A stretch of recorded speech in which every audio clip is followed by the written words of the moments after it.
Jika kalian naik haji 100 tahun lalu atau tahun 1925, maka kalian akan menjumpai suasana yang sangat berbeda. Kalian tidak akan mengenal negara Indonesia maupun Arab Saudi, sebab kedua negara tersebut belum ada dan belum dibentuk. Jamaah Haji Nusantara kala itu berada di bawah pemerintahan penjajah Hindia Belanda.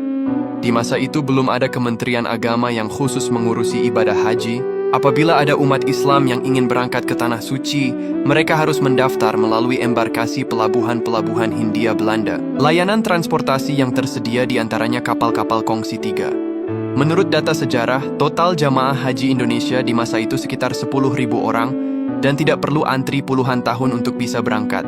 Jauh sebelum kemerdekaan Indonesia, para jemaah haji bertolak ke Tanah Suci menggunakan kapal uap selama sekitar 25 hari. Di masa ini lebih cepat dibanding masa sebelumnya yang menempuh perjalanan hingga 2 bulan. Mereka ada yang berangkat sejak bulan Rajab, dengan total perjalanan dari keberangkatan hingga kepulangan bisa sampai 6 bulan lamanya. Beberapa kloter terakhir haji baru berangkat dari Hindia Belanda pada bulan Sya'ban atau awal Ramadan. Dan kadang kapal haji baru berlabuh di Jeddah ketika memasuki bulan Ramadan atau selambatnya bulan Syawal. Hal biasa bila jamaah haji menjumpai 2 hari raya di Tanah Suci. Tahukah kalian berapa biaya haji 100 tahun lalu dan berapakah masa tunggunya? Pada tahun 1925, biaya untuk haji biasanya sampai menjual 8-10 ekor sapi. Jika 1 ekor sapi seharga 30 juta, maka kalau dikruskan butuh sekitar 300 juta rupiah. Tidak ada masa tunggu di waktu itu. Siapa yang punya biaya dan uang bisa langsung berangkat di tahun itu juga.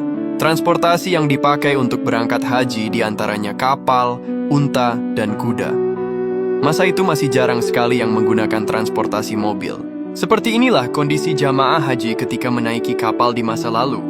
Pengantar haji ramai-ramai menghantarkan calon jamaah hingga ke pelabuhan.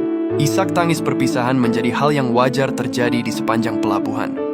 Mereka menaikkan barang-barang dengan cara dikerek seperti ini. Jemaah haji berangkat dari pelabuhan haji di Indonesia menggunakan kapal haji milik 3 buah perusahaan pelayaran Belanda, masing-masing yaitu Nederland, Rotterdamsche, dan Oceaan Maatschappij. Kapal ini akan berlayar sekitar 25 hari hingga sampai di Jeddah, dan masa perjalanan haji di masa itu bisa mencapai 6 bulan sampai pulang ke tanah air.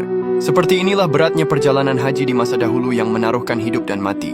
Di masa Hindia Belanda, fasilitas haji di kapal kongsi 3 sangatlah terbatas. Tempat tidur benar-benar jauh dari kata layak. Selama perjalanan haji di kapal, mereka hanya diberi makan nasi sehari 2 kali dengan lauk ikan asin atau cabai-cabayan. Minumnya hanya air putih atau terkadang kopi. Karena lamanya masa perjalanan hingga memakan waktu berbulan-bulan, banyak jamaah haji Indonesia yang terkena penyakit menular dan meninggal di atas kapal. Jasad orang yang meninggal tidak bisa disimpan di kapal karena takut menularkan kepada yang masih hidup. Akhirnya mereka dikuburkan dengan cara diceburkan ke dalam laut. Di Tanah Suci juga banyak yang wafat di sana karena ekstrimnya cuaca di Makkah dan Madinah. Dari 1.000 orang yang berangkat, mungkin hanya tersisa sekitar 600 orang saja yang berhasil menyelesaikan ibadah haji hingga pulang ke rumah. Sungguh berat sekali ujian orang berhaji di masa lalu. Ya Allah, semoga Engkau memudahkan kami semua untuk bisa berhaji dan umroh ke Tanah Suci. Amin.